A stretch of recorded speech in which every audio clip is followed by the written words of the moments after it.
sono frutto di un processo partecipativo che è quello stato dei tavoli tematici.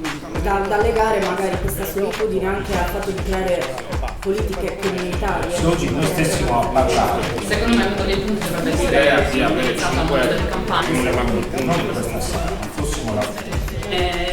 Attesa di promesse poi smentite. Uno dei 5 punti deve riguardare l'energia e io sintetizerei dicendo energia prodotta dalla Sardegna per i sardi. Tirati, casa lingua, ambiente. Pensando di rivolgersi a quelli che non trovano veramente casa, secondo me uno dei punti dovrebbe essere Raccontarci, no, che all'interno poi delle nostre case e dei nostri paesi ci sono tante situazioni di solitudine